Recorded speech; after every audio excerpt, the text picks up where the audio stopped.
Praise the lord. దేవుని వాక్యము వింటున్న మీ అందరికీ ప్రభు నామమున వందనాలు.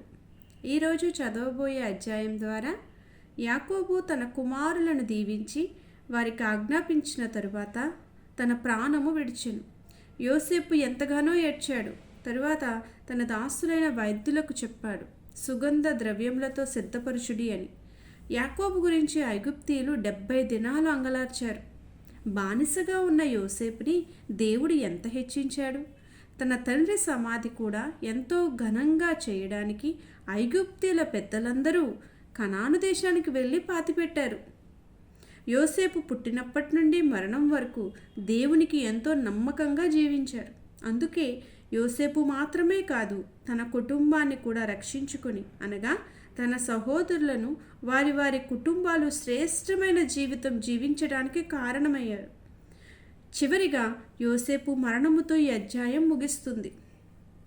ప్రియమిత్రులారా, దేవునిలో నమ్మకంగా జీవించాలి. పాపాన్ని అసహించుకుంటే నీకు మాత్రమే కాదు ఆశీర్వాదం, నీ కుటుంబం అంతటికీ ఈ లోకములో ఘనంగా జీవించే ఆశీర్వాదం దేవుడు అనుగ్రహించులాగున ఈ అధ్యాయం ద్వారా బలపరచబడదాం.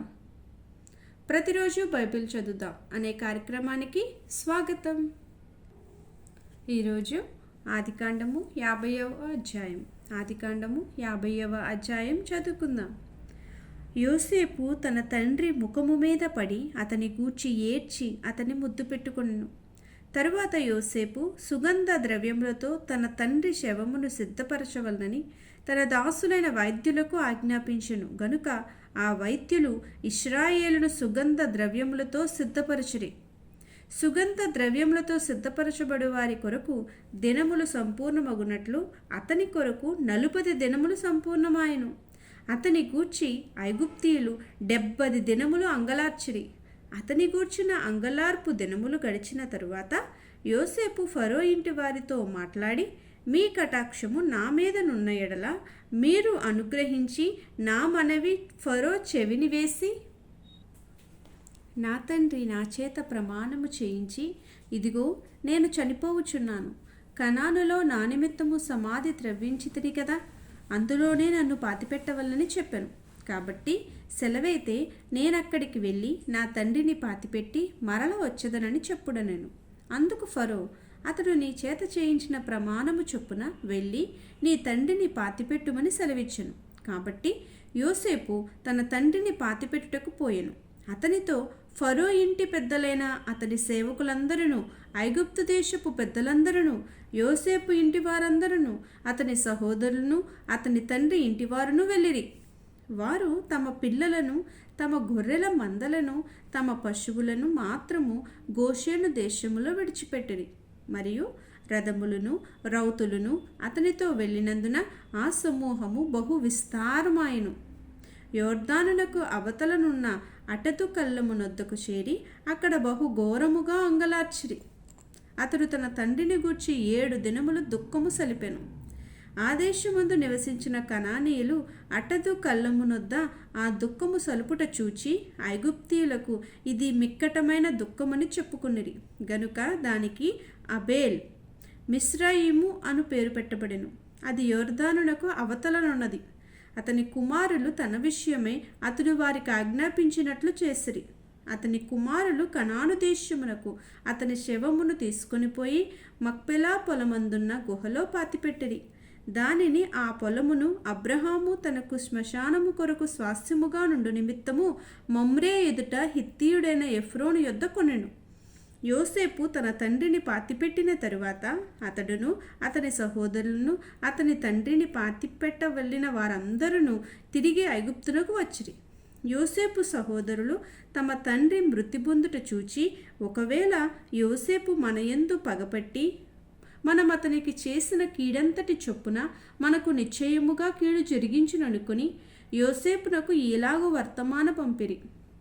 నీ తండ్రి తాను చావక మునుపు ఆజ్ఞాపించినదేమనగా, మీరు యోసేపుతో, నీ సహోదరులు నీకు కీడు చేసిరి గనుక దయచేసి వారి అపరాధమును వారి పాపమును క్షమించుమని అతనితో చెప్పుడనెను. కాబట్టి దయచేసి నీ తండ్రి దేవుని దాసుల అపరాధము క్షమించుమనిరి. వారు యోసేపుతో ఇలాగూ మాట్లాడుచుండగా అతడు ఏడ్చెను. మరియు అతని సహోదరులు పోయి అతని ఎదుట సాగిలపడి, ఇదిగో మేము నీకు దాసులమని చెప్పగా, యోసేపు, భయపడకుడి, నేను దేవుని స్థానం అందున్నానా? మీరు నాకు కీడు చేయను ఉద్దేశించితిరి గాని నేటి దినమున జరుగుచున్నట్లు అనగా బహు ప్రజలను బ్రతికించున్నట్లుగా అది మేలుకే దేవుడు ఉద్దేశించెను. కాబట్టి భయపడకుడి, నేను మిమ్మును మీ పిల్లలను పోషించెదనని చెప్పి వారిని ఆదరించి వారితో ప్రీతిగా మాట్లాడెను. యోసేపు అతని తండ్రి కుటుంబపు వారును ఐగుప్తులో నివసించిరి.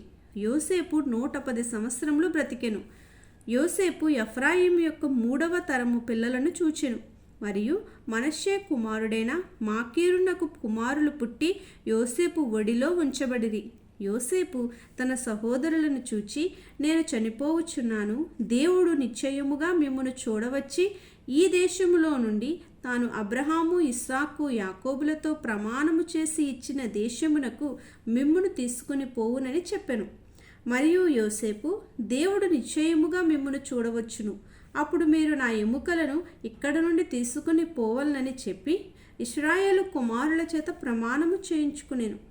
యోసేపు 110 సంవత్సరముల వాడే మృతి పొందెను.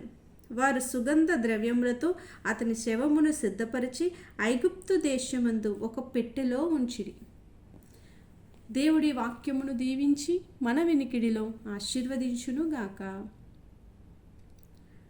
ప్రతిరోజు ఇలా దేవుని వాక్యమును వినడానికి, ప్రతిరోజు బైబిల్ చదువుదాం అనే కార్యక్రమానికి సబ్స్క్రైబ్ చేసుకోండి, లైక్ చేయండి, షేర్ చేయండి. దేవుడు మిమ్మల్ని దీవించి ఆశీర్వదించునుగాక.